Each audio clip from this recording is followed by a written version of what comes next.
Olá, irmãos e irmãs, amigos da Palavra de Deus, seguidores do canal da Primeira Igreja Batista do Sétimo Dia de Fortaleza. Que a paz de Deus seja com todos vocês. Estamos aqui hoje mais uma vez trazendo a reflexão da Palavra do Senhor para o nosso consolo e conforto espiritual. E desta vez tem como tema Entrando na Arca. É um texto de Mateus 24, 37 a 41 e o contexto dessa passagem da Escritura é Gênesis capítulo 6 e 7, se quiser aprofundar o 8 e o 9. A história da arca que todo mundo sabe, né? A terra, Deus decidiu destruir o homem por causa do pecado e mandou Noé preparar uma arca. Essa arca aqui é a arca de Noé, não é a arca da aliança. E veio o dilúvio e consumiu a todos, destruiu a todos, só não Noé com a sua família. E de antemão nós já queremos fazer assim uma colocação, uma pergunta, uma reflexão, uma interiorização. Se você fosse um dos habitantes da terra naquela época, e sabendo e avisado que ia haver um dilúvio que consumia todos, e que Noé estava preparando uma arca para salvar algumas pessoas, você gostaria de entrar nessa arca?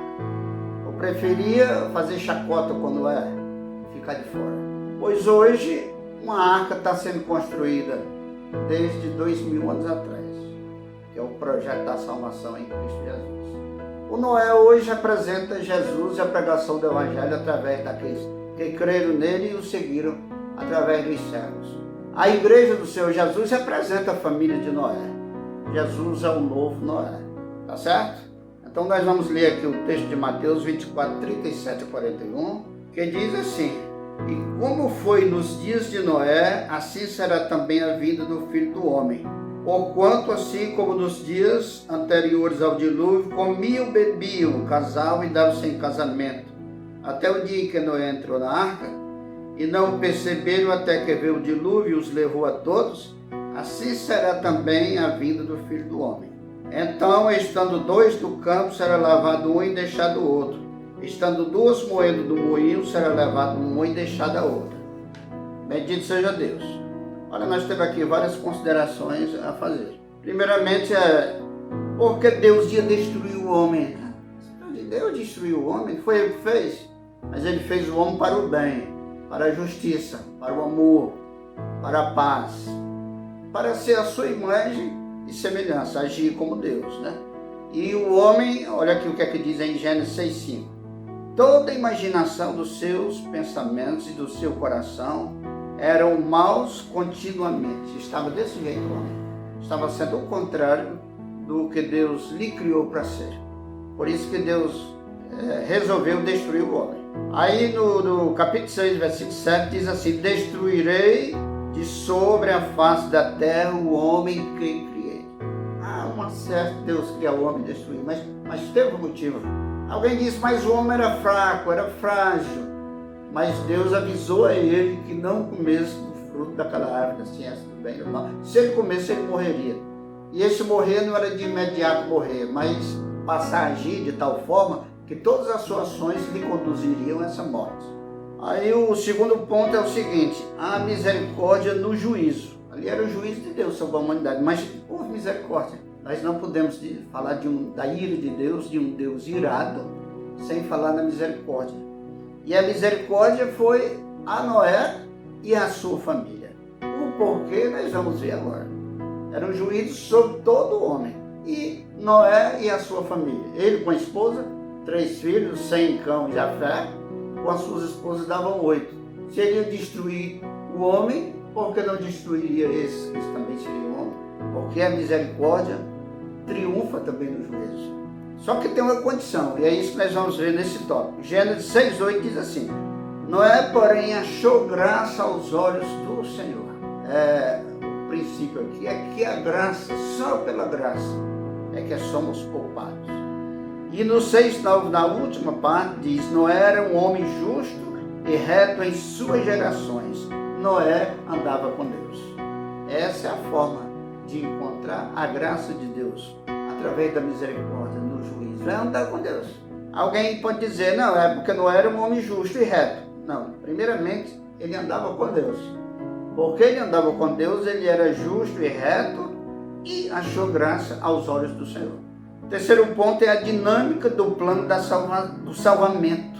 Salvamento das águas do dilúvio, que hoje é da salvação. Isso tem tudo a ver com Romanos 8, 28 a 30, onde diz que Deus nos conheceu por Jesus Cristo, nos predestinou, nos chamou, nos justificou e nos glorificou. Tem tudo a ver a dinâmica do plano da salvação. Aí Gênesis 6,16 diz assim: farás na arca uma janela em cima, uma porta ao seu lado, e far-lhe-á andares, o de baixo, o segundo e o terceiro. Amados irmãos e amigos, eu confesso para vocês que hoje o Senhor me ensinou algo na arca que eu nunca tinha entendido, 45 anos de leitura da Bíblia. Não estou dizendo isso para esnobar o tempo, não, que era para mim saber muito mais. Mas é sobre que a arca aqui apresenta a salvação, uma trindade presente na salvação e o papel de cada um. Ó, farás na arca uma janela em cima. Janela, por onde vinha vida, por onde vinha a essa janela é Deus, é o próprio Pai. Uma porta ao seu lado. A porta no Evangelho de João, capítulo 10, diz que é Jesus. Eu sou a porta. E ali já representava Jesus, que está ao lado do Pai. Diz, far-lhe-á andares, o de baixo, o segundo e o terceiro. Aqui representa o Espírito Santo através da sua ação, onde ele o andar de baixo representa a justificação pela fé, o segundo a libertação e a santificação, e o terceiro a glorificação. Bendito seja Deus por essa revelação. Observação: onde estaria o Pai, o Filho e o Espírito Santo em sua obra? A obra de Noé, na obra da arca. Repito: janela, Pai, a porta. Jesus, os três andares, a obra do Espírito Santo. Justificação pela fé, libertação, santificação e glorificação. E aqui nós temos outro ponto, uma frase de Cipriano. Que problema teve na reforma, que foi no século XVI? E ainda hoje, é que Cipriano, que foi um bispo de Cartago, que foi bispo lá de 248 a 258 depois de Cristo, um dos pais da igreja, em uma certa feita ele escreveu o seguinte: não pode ter Deus por pai quem não tem a igreja como mãe. Se alguém se pôde salvar dos que ficaram fora da arca de Noé, também se salvará o que estiver fora da igreja. Essa é uma frase de Cipriano, tá certo? Agora, qual é o problema que tem nessa frase? A frase está certa. Não pode ter Deus a pai quem não tem a igreja como mãe. E assim como se salvou alguém fora da arca, se salvará fora da igreja. E a igreja não é aquelas quatro paredes.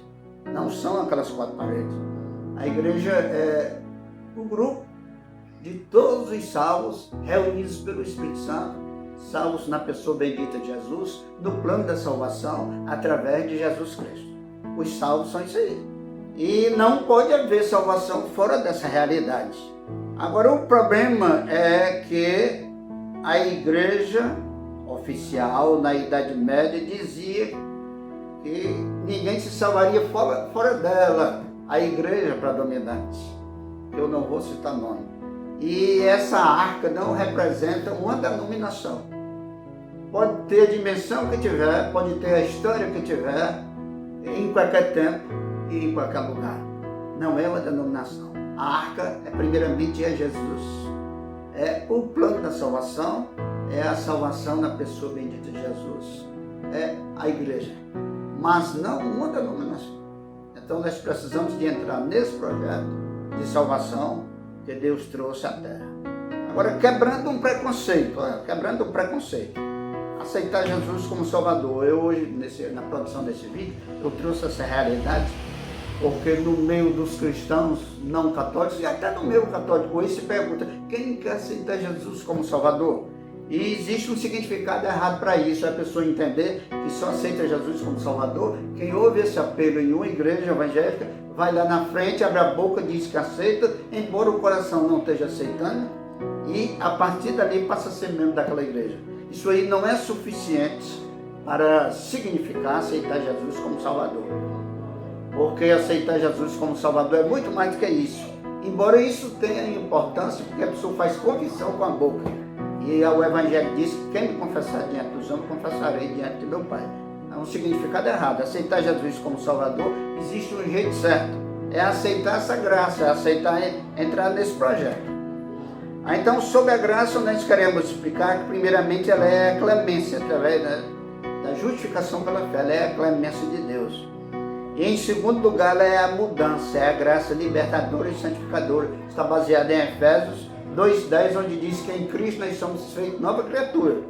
E, em terceiro lugar, a graça nos dá a esperança da glorificação, baseada em Romanos 8:18. Porque o sofrimento do tempo presente não dá para se comparar com a glória que há de ser revelada em Cristo Jesus na sua vida. Recebemos a glorificação. Tá certo? Ainda sobre a graça, a clemência, irmãos, eu quero contar aqui uma ligeira historinha.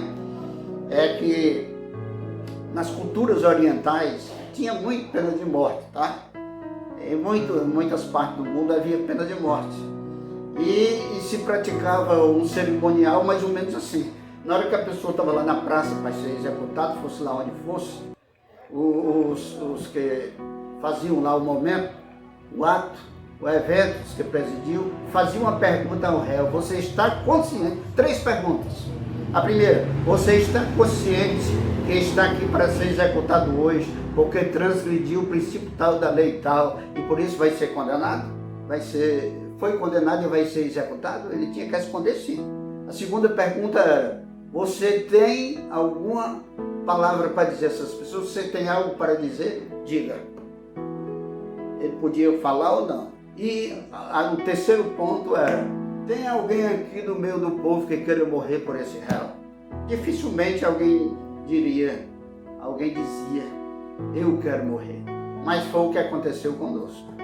Quando, por causa do pecado, teríamos que morrer, quando foi feita a terceira pergunta, quando foi tratado o terceiro ponto, foi perguntado: tem alguém que queira morrer por esse réu, por esse pecador? Jesus Cristo disse: eis-me aqui, estou pronto para morrer por ele. Está lá no livro de Hebreus e em muitas outras passagens, às vezes Cristo se oferecendo para nós. E isso é a clemência de Deus. Então, aceitar tudo isso que Ele fez por nós, indo para no nosso lugar, para a cruz, morrendo por nós, enfrentando a ira de Deus, vencendo a morte, ressuscitando, voltando para o céu e prometendo vir outra vez para nos buscar com o corpo glorioso. Aceitar Jesus é crer em tudo isso e aceitar isso, deixar que Ele nos liberte, que Ele nos santifique e viver na esperança da sua bendita volta. Isso é que é aceitar Jesus, isso é que é aceitar o plano de salvação, isso é que é entrar na arca. Que a arca hoje não é aquele super navio de 3 andares, mas o projeto da salvação de Deus em Cristo Jesus. Amém, irmão? Amém, irmã? Então, se a palavra de Deus lhe esclareceu algo essa noite, se lhe tocou, nós lhe pedimos que compartilhe com outras pessoas, para que elas também sejam tocadas e edificadas. Nós devemos compartilhar com as pessoas bênçãos e a luz que Deus nos dá, a luz que chega até nós.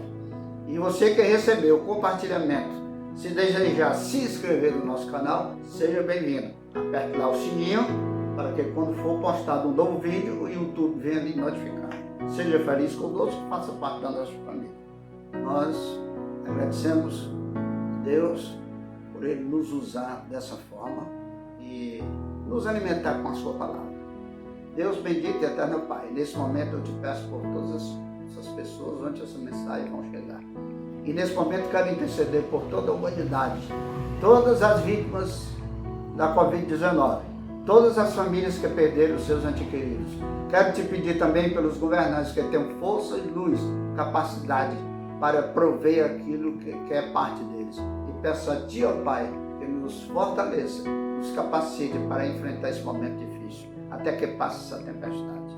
Pedimos a porção do Teu Santo Espírito para que guarde a palavra no nosso coração, a fim de que nós continuemos firmes em Ti até o final dessa caminhada. Nós te agradecemos por tudo isso e te louvamos. Em nome de Jesus.